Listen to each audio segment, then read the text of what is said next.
Le train du climat est annoncé gare de Lyon, voie M. La ministre a inauguré donc, le train du climat, donc ce train expo qui va sillonner la France pendant 3 semaines environ, s'arrêter dans 19 villes-étapes. L'idée de ce train, c'est vraiment d'aller toucher les territoires, les régions, de s'arrêter dans les grandes métropoles régionales, mais aussi les villes de taille moyenne, pour avoir un contact direct en fait, avec l'ensemble des Français en amont de la COP21.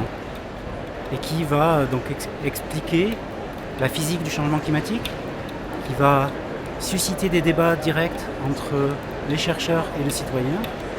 Cette exposition est construite selon une certaine logique.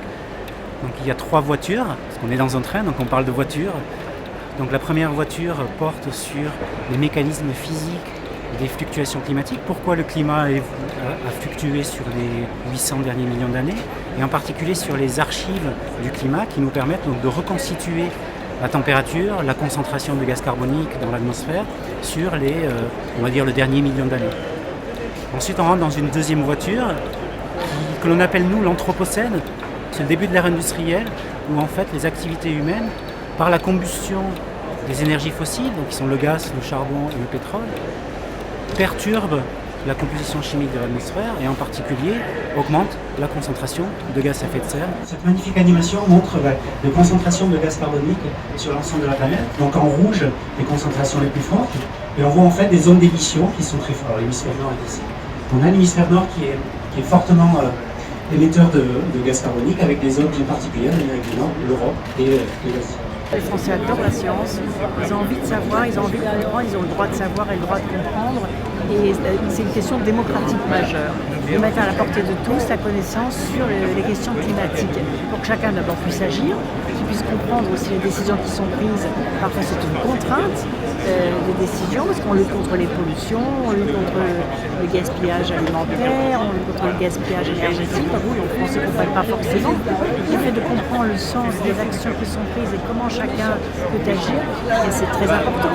Les gens sont très friands en fait des informations sur le changement climatique et en particulier sur le contact direct avec le chercheur. Parce que je pense que le chercheur a une casquette en fait, d'objectivité et d'impartialité.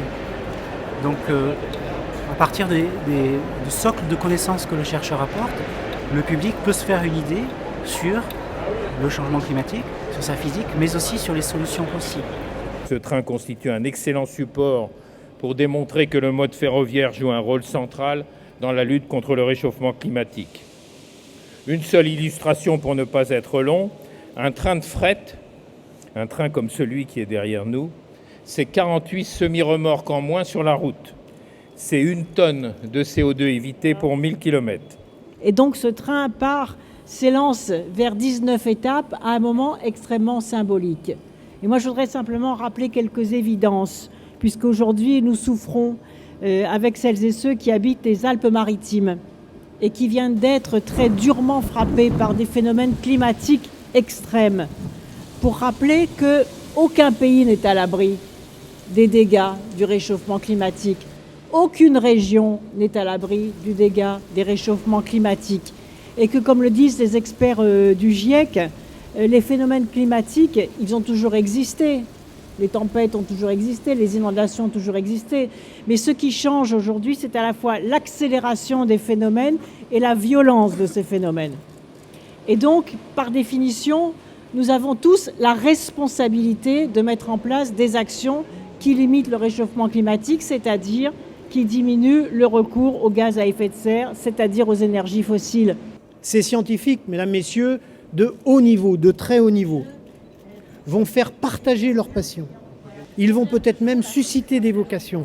Ils vont consacrer du temps à l'explication citoyenne des enjeux liés au réchauffement climatique et au combat contre ce réchauffement. Et il faut vraiment les en remercier, comme tous ceux qui ont rendu possible ce train, partenaires industriels et bien sûr la SNCF. Et je me réjouis de voir aussi que ce train va traverser les territoires à énergie positive qui ont été créés dans la foulée de la loi de transition énergétique qui maintenant donne à chacun les moyens d'agir pour réussir la transition énergétique. Et enfin, je voudrais rappeler, parce qu'il faut sans cesse le rappeler, je compte sur vous pour le rappeler, qu'il faut aussi sortir d'une sorte d'idéologie qui consisterait à penser que toutes les solutions sont dans des réponses technologiques. On dit parfois finalement c'est pas la peine de faire d'efforts, il va y avoir des réponses technologiques et le problème sera résolu. Pas du tout. Il y a aussi une question majeure qui est celle des comportements humains. Réussir à lutter contre les phénomènes climatiques, c'est aussi une chance à saisir. Et c'est cela, je crois, que ce train démontre.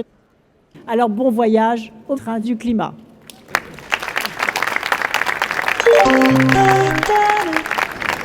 Le train du climat desservira les gares de Clermont-Ferrand, Annecy, Dijon, Lyon, Marseille, Montpellier, Toulouse, Libourne, Tours, La Rochelle, Nantes, Brest, Saint-Malo, Caen, Le Havre, Dunkerque, Lille, Nancy. Attention au départ.